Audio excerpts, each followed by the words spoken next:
Selamat malam rekan-rekan media, terhormat kawan-kawan DPP PDI Perjuangan. Merdeka! Merdeka!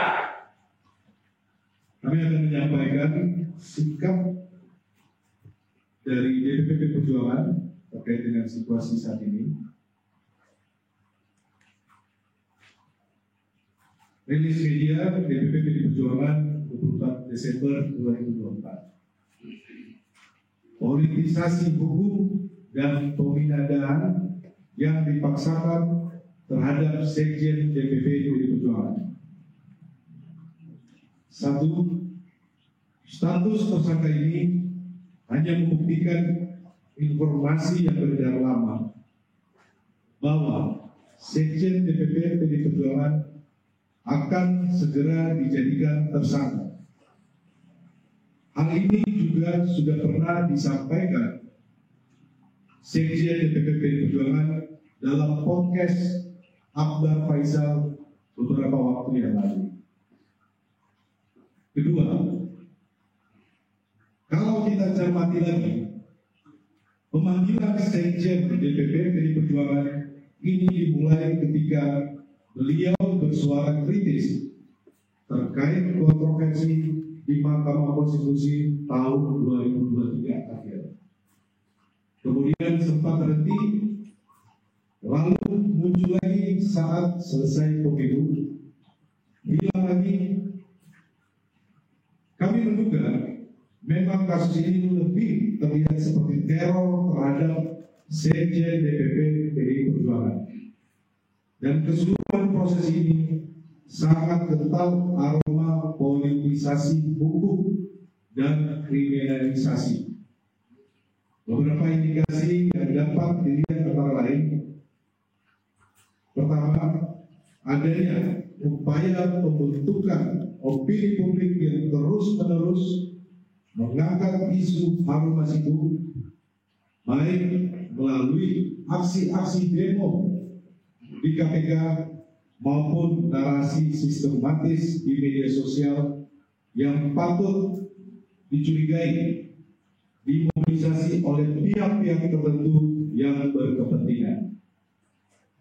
Kedua, adanya upaya pembunuhan karakter terhadap Sekjen DPP PDI Perjuangan melalui framing dan narasi yang menyerang pribadi. Ketiga, pembocoran surat pemberitahuan dimulainya penyidikan atau SPDP yang bersifat rahasia kepada media massa publik sebelum surat tersebut diterima yang bersangkutan. Kami menduga ini adalah upaya cipta kondisi untuk mendapatkan simpati publik. Semua dapat dilihat dan dinilai oleh publik.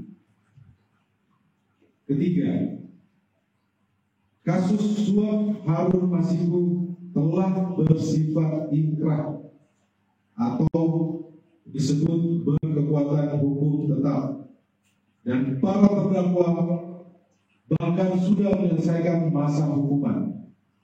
Seluruh proses persidangan mulai dari pengadilan tipikor hingga kasasi tidak ada satupun bukti yang mengkaitkan Sekjen DPP PDI Perjuangan dengan kasus suap Wahyu Setiawan.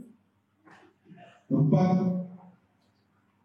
kami menduga adanya upaya pemindahan yang dipaksakan, kriminalisasi, mengingat KPK tidak menyebutkan adanya bukti-bukti baru dari pemeriksaan lanjutan yang dilakukan sepanjang 2024.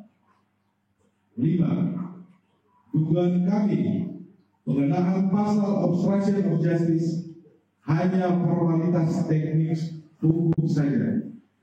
Alasan sesungguhnya dari menjadikan Sekjen DPP PDI Perjuangan sebagai tersangka adalah motif politik, terutama karena Sekjen DPP PDI Perjuangan tegas menyatakan sikap politik partai menentang upaya-upaya yang merusak demokrasi, konstitusi, juga terhadap cawe-cawe penyalahgunaan kekuasaan atau abuse of power di penghujung kekuasaan mantan Presiden Joko Widodo. Bahkan sikap tegas ini baru terjadi minggu lalu ketika partai mengambil sikap yang tegas dengan memecat 3 kader yang dinilai telah merusak demokrasi dan konstitusi. 6. Politisasi hukum terhadap Sekjen DPP PDI Perjuangan ini juga diperparah dengan bocornya SPDP kepada media massa yang seharusnya bersifat rahasia, yang harusnya hanya diberikan kepada pihak terkait. 7. PDI Perjuangan dan Sekjen DPP PDI Perjuangan telah dan akan selalu mentaati proses hukum dan bersifat kooperatif. 8. PDI Perjuangan lahir dari cita-cita besar membawa Republik ini berjalan di atas rel demokrasi dengan prinsip negara hukum yang adil dan transparan. Yang terjadi saat ini adalah politisasi hukum. 9.